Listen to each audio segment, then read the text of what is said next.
ഇന്നലെ രാത്രി ചോറ്റാനിക്കര ലോഡ്ജിൽ മരിച്ച നിലയിൽ കണ്ടെത്തിയ നടൻ കലാഭവൻ നവാസിന്റെ പോസ്റ്റ്മോർട്ടം കളമശ്ശേരി മെഡിക്കൽ കോളേജ് ആശുപത്രിയിൽ ഇന്ന് നടക്കും. ഉച്ചയ്ക്ക് ശേഷം കലാഭവനിൽ പൊതുദർശനം ഉണ്ടാകും. 51-കാരനായ നടൻ ഹൃദയാഘാതം മൂലം മരിച്ചുവെന്നാണ് പ്രാഥമികമായ നിഗമനം. നടി രഹനിയാണ് ഭാര്യ. 3 മക്കളുണ്ട്.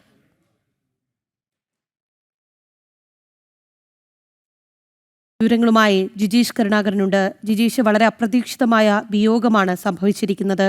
അദ്ദേഹത്തിന്റെ മരണകാരണം ഹൃദയാഘാതമാണ് എന്ന് പ്രാഥമികമായ വിലയിരുത്തലുകളുണ്ട്. പോസ്റ്റ്മോർട്ടം നടപടികൾ ഇന്ന് നടക്കുമെന്ന് കരുതുന്നു. എന്താണ് കൂടുതൽ വിശദാംശങ്ങൾ? രാജി പറഞ്ഞതുപോലെ തന്നെ ഒരു ആകസ്മികമായ മരണം, ഒപ്പം തന്നെ അസ്വാഭാവികത ഉള്ള ഒരു മരണം. ഈ ഒരു സാഹചര്യത്തിലാണ് പോസ്റ്റ്മോർട്ടം നടപടികൾ വിശദമായി തന്നെ നടത്തുന്നത്. പോസ്റ്റ്മോർട്ടം നടപടികൾ കളമശ്ശേരി മെഡിക്കൽ കോളേജിലാണ് പൂർത്തിയാകാനുള്ളത്.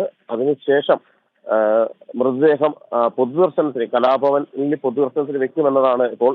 ഇത് പൂർണ്ണമായി സ്ഥിരീകരണം ആയിട്ടില്ല. അതിനുശേഷം ആലുവയിലെ വീട്ടിലേക്ക് കൊണ്ടുപോകും അദ്ദേഹത്തിന്റെ ഭൗതിക ശരീരം. അവിടെ അല്പസമയം പൊതുദർശനമുണ്ട്. ആ പൊതുദർശനത്തിന് ശേഷം വൈകുന്നേരം 6 മണിയോടെ ആയിരിക്കും സംസ്കാര ചടങ്ങുകൾ, കബറടക്ക ചടങ്ങുകളിലേക്ക് കടക്കുക എന്നാണ് ഇപ്പോൾ ഇതുമായി ബന്ധപ്പെട്ട് അറിയിച്ചിട്ടുള്ളത്. നമുക്കറിയാവുന്നതുപോലെ തന്നെ ഇന്നലെ രാത്രി വളരെ ഞെട്ടലോടെ കേട്ട ഒരു വാർത്ത തന്നെയായിരുന്നു കലാഭവൻ നവാസിന്റെ ആകസ്മികമായ മരണം എന്ന് പറയുന്നത്. അദ്ദേഹം കുഴഞ്ഞു വീണ് മരിക്കുകയായിരുന്നു എന്ന സമയത്ത് തന്നെ, അല്ലെങ്കിൽ ഷൂട്ടിങ്ങുമായി ബന്ധപ്പെട്ട് ചോറ്റാനിക്കരയിൽ കഴിഞ്ഞ 3 ആഴ്ചയോളമായി അദ്ദേഹം അവിടെ തങ്ങുകയായിരുന്നു. ഇതിനിടയിൽ ഷൂട്ടിങ്ങിന്റെ ഒരു ഷെഡ്യൂൾ പൂർത്തിയാക്കി എല്ലാവരും വീട്ടിലേക്ക് മടങ്ങുകയാണ്. അങ്ങനെ ഈ ഒരു ലോഡ്ജ് റൂം ലൊക്കേറ്റ് അവിടെ നിന്ന് പുറത്തേക്ക് വെക്കേറ്റ് ചെയ്ത് പോകുന്ന ഇടയിലാണ് അദ്ദേഹത്തിന് ശാരീരികമായ പ്രശ്നങ്ങൾ അനുഭവപ്പെട്ടത്.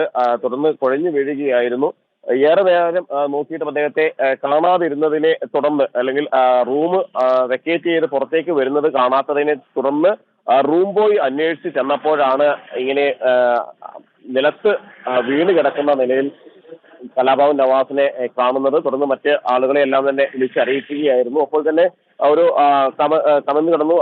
ആശുപത്രിയിലേക്ക് കൊണ്ടുപോകുന്ന വഴി ജീവനുണ്ടായിരുന്നു എന്നാണ് അദ്ദേഹത്തെ ആശുപത്രിയിലേക്ക് എത്തിച്ച ആളുകൾ പറയുന്നത്. അദ്ദേഹത്തിന് ആ ഒരു സമയം ജീവന്റെ തുടിപ്പുകൾ ബാക്കിയുണ്ടായിരുന്നു. എന്നാൽ ആശുപത്രിയിലേക്ക് കൊണ്ടുപോകുന്നതിനിടയിൽ, ചോറ്റാനിക്കരയിൽ തന്നെയുള്ള സ്വകാര്യ ആശുപത്രിയിലേക്ക് കൊണ്ടുപോകുന്നതിനിടയിൽ അദ്ദേഹത്തിന് മരണം സംഭവിക്കുകയായിരുന്നു.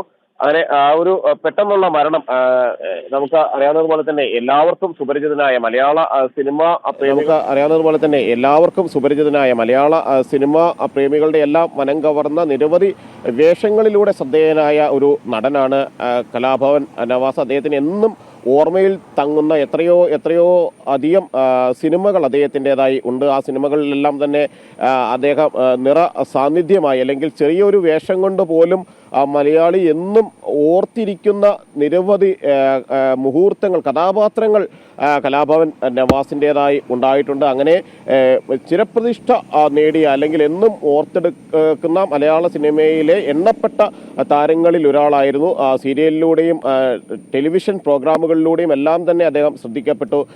കലാഭവനിലൂടെ ആണ് ഈ ഒരു രംഗത്തേക്ക്, മിമിക്രി രംഗത്തേക്ക് കടന്നു വന്നു. മിമിക്രിയിൽ വലിയ ഒരു ആധിപത്യം, അല്ലെങ്കിൽ സ്റ്റേജ് ഷോകളിലൂടെ മിമിക്രി സജീവമായി നിന്നിരുന്ന സമയത്താണ് കലാഭവൻ നവാസ് മറ്റ് ആളുകൾക്കൊപ്പം തന്നെ, കലാഭവനിലെ അതിപ്രശസ്തരായ മറ്റ് താരങ്ങൾക്കൊപ്പം തന്നെ നവാസും ഉയർന്നു വരുന്നത്. അദ്ദേഹത്തിൻ്റെ ഏറ്റവും നല്ല കാലഘട്ടം എന്ന് പറയുന്നതിന് ശേഷമായിരുന്നു. 92-93 ശേഷമാണ് മിമിക്രിയിൽ കൂടുതൽ തിളങ്ങി നിൽക്കുന്നു. അധികം വൈകാതെ തന്നെ സിനിമയിൽ മികച്ച വേഷങ്ങൾ ഒന്നിന് പിന്നാലെ ഒന്നായി ലഭിക്കുന്നു.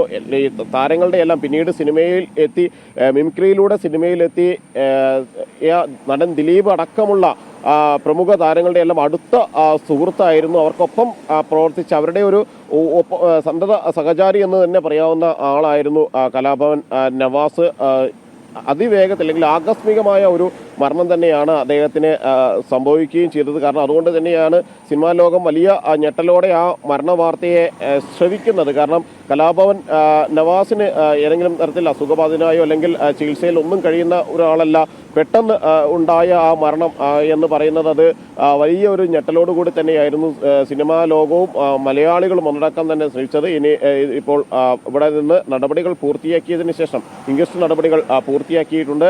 കളമശ്ശേരി മെഡിക്കൽ കോളേജിൽ പോസ്റ്റ്മോർട്ടം നടപടികൾ പൂർത്തിയാക്കിയതിന് ശേഷം ആലുവയിലെ വീട്ടിലേക്കാണ് മൃതദേഹം കൊണ്ടുപോവുക. അവിടെ അല്പസമയം പൊതുദർശനം വച്ചിട്ടുണ്ട്. അവിടെയാണ് സിനിമാ ലോകം ഒന്നടക്കം അല്ലെങ്കിൽ സിനിമാ മേഖലയിലെ അദ്ദേഹത്തിൻ്റെ സുഹൃത്തുക്കളും സഹപ്രവർത്തകരും അടക്കമുള്ളവർ ഇവിടെ എത്തിയാണ് അന്തിമോപചാരം അർപ്പിക്കുക. അതിനുശേഷം പിന്നീട് കബറടക്ക ചടങ്ങുകളിലേക്ക് അല്ലെങ്കിൽ മൃതദേഹം സംസ്കരിക്കുന്ന ഒരു ചടങ്ങുകളിലേക്ക് കടക്കുകയും ചെയ്യും. ഇന്ന് തന്നെ വൈകുന്നേരം തന്നെ സംസ്കാര ചടങ്ങുകൾ നടക്കുമെന്നാണ് ബന്ധുക്കളും സുഹൃത്തുക്കളും എല്ലാം തന്നെ ഇപ്പോൾ അറിയിച്ചിട്ടുള്ളത്.